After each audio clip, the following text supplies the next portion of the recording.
Hello once again, theorists. Welcome to MatPat Plays. Today we are playing the scariest game of all creation. Probably never heard of it. It's called Five Nights at Freddy's. Here we go. What's this? It's a camera. The camera came up. Oh, was that a bunny? Was that a bunny? I think it was a bunny. Oh my gosh. I am so scared right now. Oh god! Huh. It was only the fan. It's only the fan. Only a fan. I have never played a game this intense. Oh god! Shut the doors, shut the doors, shut the doors! Oh, please don't see me, please don't see me, please don't see me, please don't see me, please don't see me.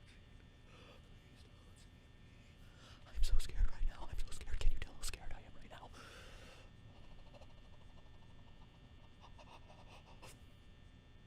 Okay, we're good. Oh! Just the fan. Just the fan. I don't know about you, but every time the camera makes the sound to come up, I pee a little bit in my pants. What? That's it? That's it? It's a jump scare? It's a little bunny rabbit jump scare. Really? Really? Alright. I mean, oh god, it's so terrifying. Oh, there's the bunny rabbit, shut my door. Man, this is truly compelling gameplay. Oh my gosh, guys, I'm almost out of power. 11% and it's 5 a.m. I don't know if I'm gonna make it. Oh, please don't get me, Freddy. Please don't get me, Freddy. Come on. Is this what it takes to get views on YouTube? What is this?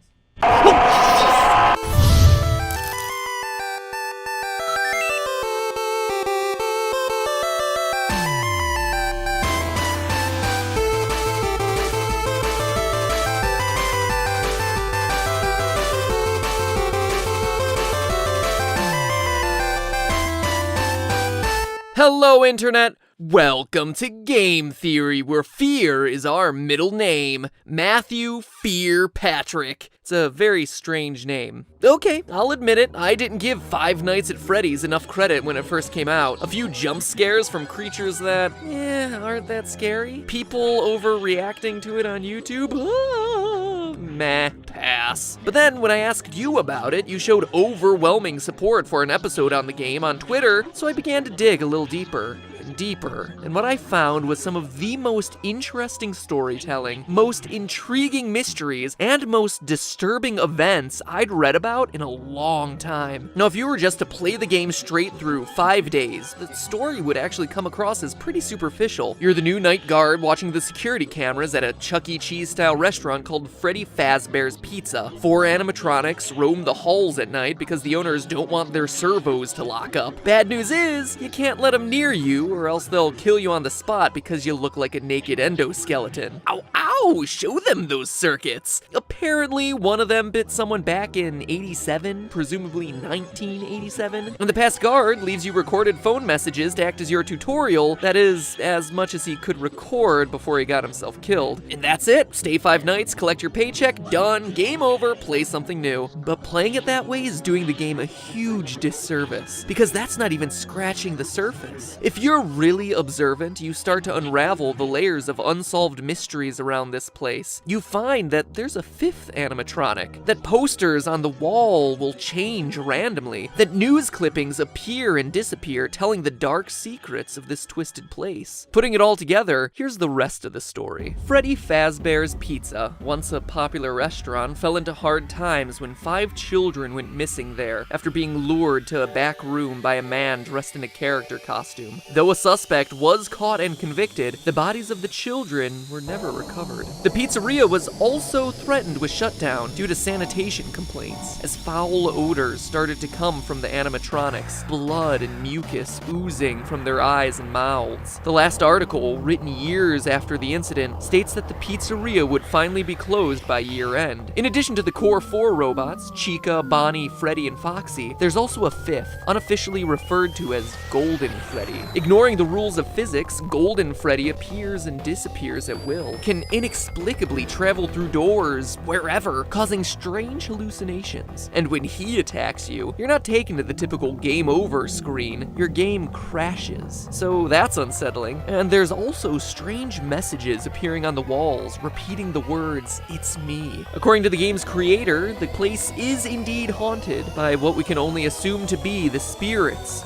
of the 5 lost children. So that's the gist of it. Murder, missing children, foul odors, killer robots, and pizza. But that story leaves a lot of lingering questions. Who is your character? How's he fit in? Why does he stay for 5 nights when he's very clearly confronting the possibility of death? What more can we know about this terrifying Golden Freddy? And most importantly, what is the complete story behind Five Nights at Freddy's? They're all good questions about a delightfully incomplete and mysterious story with just enough threads to keep you theorizing. So now, if you'll indulge me, let me reciprocate that story with one of my own. I think you'll find it interesting.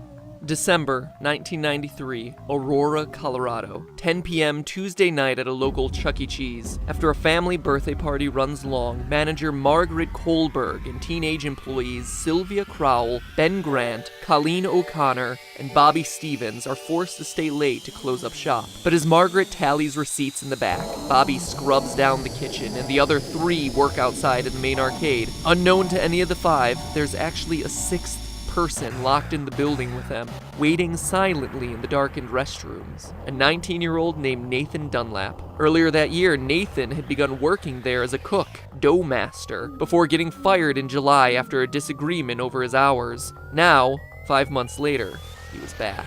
At 10:05, he left the bathroom, pulled out a small caliber handgun, and proceeded to execute everyone in the building. First Sylvia, then Ben, then Colleen. Dunlap then moved to the kitchen, where he surprised Bobby Stevens. The bullet entered Bobby's jaw, sending him sprawling onto the ground. Then finally, Nathan moved to the back, the office, where Margaret opened the safe before Nathan shot her twice, proceeded to grab her bag, filling it with $1,600 in cash, arcade tokens, and keychains. Spurred on by the building's security footage, police were at his home a few hours later, where he was promptly arrested. Eventually, he was tried and sentenced to death, but his story re-entered the news just recently as his punishment has been postponed, leading people to debate whether he's able to sleep soundly, knowing that his execution has been delayed. This is a tragic story, a disgusting waste of human life, and one that I won't joke about or make fun of in any way, but I want to address it because I have a strong suspicion that this story is the one that inspired Five Nights at Freddy's. Let's look at the facts. First, I don't think that there's any doubt that Freddy's is a parody of Chuck E. Cheese. From the singing animatronics to the alliterative naming of the characters, the parallels are just obvious, so the setting is certainly the same. Next, what year does Five Nights take place? The time is certainly kept vague, but there are clues that we can put together. For one, the Chuck E. Cheese franchise had a tremendous period of growth and success in the late 80s and early 90s, but started to decline along the same time as arcades, with at-home video game consoles taking center stage. So that's one clue, but we can get even more detailed, specifically with your character's paycheck. Each night you're working a 6-hour shift, and you're spending 5 nights there. So that's 30 hours of total work time for $120. In total, $4 an hour. How can they do that? That's below minimum wage for 2014. But in 1990, minimum wage was $3.80.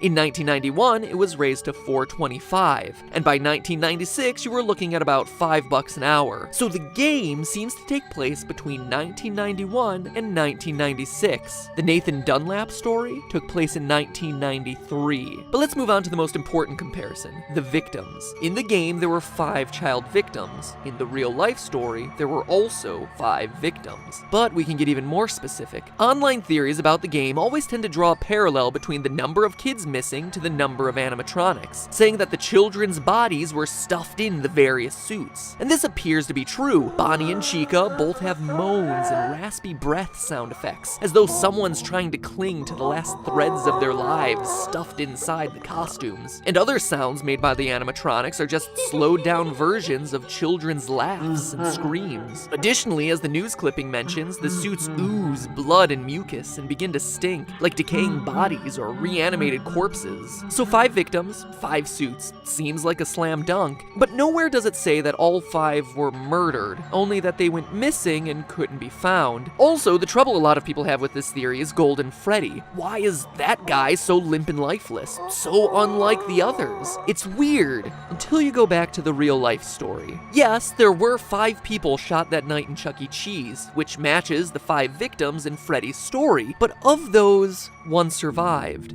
Bobby, the one from the kitchen, miraculously survived the shot to his jaw. After he was knocked to the floor by the bullet, he went limp, played dead, to avoid the killer coming back to finish the job. And that relates exactly to the advice you're given on night 3 by the phone guy. Try playing dead. Go limp. Again, let me reiterate that I'm not trying to make light of the real-life events by comparing them to bear costumes and animatronics, but I do want to point out that these similarities do exist. And what else is limp and appears to be a lifeless, empty suit in the game? Golden Freddy. Surviving the attack, Bobby was able to go to trial and be a damning piece of evidence in the case against Nathan Dunlap, ultimately leading to his death sentence. Which animatronic surprises you by appearing randomly? The one you don't expect and has no clear pattern? Golden Freddy. It's also worth mentioning that of all the cameras in the restaurant, one is always black, preventing you from seeing what's going on. That camera is located in the kitchen, leading many to assume it's where Golden Freddy hides, which just so happens to be the place Bobby was able to survive the attack. So I ask, odd coincidence or source of inspiration? In fact, if you think about it, the behavior of the animatronics really corresponds with key features of each of the real-life story's victims. We just covered Golden Freddy and Bobby, but the rest have strange parallels too. Bonnie goes into the utility closet filled with floor cleaning supplies, the most prominent ones being a mop and a broom. It's probably one of the most random rooms in the game, until you consider that Ben, the second victim, was vacuuming at the time of the attack. Foxy is kept sequestered in the back of the building, behind a curtain, more aggressive than all the rest, similar to the way Margaret, the manager, was in the back office counting receipts at the time of the murder, and her role as manager would inherently make her more aggressive or assertive. Sylvia was closest to the bathroom and was cleaning up the salad bar at the time of the attack. Chica walks past the bathroom and is associated with food. And Freddy, well, he doesn't have that strong of a parallel with Colleen, but he does appear in the girls' restroom. Odd for what we would assume to be a male animatronic. Maybe it's a reference to Colleen being a girl, or a nod to Nathan's plan of hiding in the bathroom until he was ready to attack. Alright, after doing all the research, reading every fan theory in existence, and putting all the clues together, what can this mean for the story of the game? I think the game is an allegory for that night back in 1993. Here's my final interpretation. You, Mike Schmidt, are the murderer, former employee of Freddy's Pizzeria. Like Nathan in the real story, you were fired for the reasons stated in the Day 7 pink slip: tampering with the animatronics, being unprofessional, odor. Maybe it was your tampering with the robots that caused the infamous bite of 87. Regardless, like Nathan, you were mad and wanted to get even. So you lured children to the back using a costume, killed them, stuffed their bodies into the animatronic suits, hoping to get the place shut down, then left. Notice that the newspaper clippings never say it's an employee of the company luring the children away, but we know it must have been someone with access and knowledge of the employees-only section of the building. And as the newspaper clippings clearly show, just like Nathan, you were caught almost immediately, captured on the security footage. You were arrested, tried, and convicted, forced now to live on death row. The Freddy's Pizzeria you work in now are just the nightmares that haunt you, taunting you every night with the phrase, "It's me, it's me." It is you. You are the killer. The nightmare is also why everything is so surreal. Posters switching at random, heads on the animatronics glitching, Golden Freddy appearing and disappearing at will, taunting you as the one that got away. It's also why you're only at the pizzeria from midnight to 6 a.m. every night. It's a nightmare. It's in your sleep. It's a place you created, a restaurant long closed as evidenced by the spider webs, and overrun with angry spirits out for revenge on you and you alone as the one who took their lives, as evidenced by them completely ignoring the naked endoskeleton elsewhere in the building. It's also a place you can't escape from, why you find yourself back there night after night, even after you complete your 5 nights. See you back next week, the ending text goes. You're unable to leave this terror, the threat of death, the guilt, because it never ends. And in a delightfully ironic twist, your personal hell forces you to supervise the exact same security footage that led to your capture in the first place. But hey, that's just a theory. A game theory. Sweet dreams.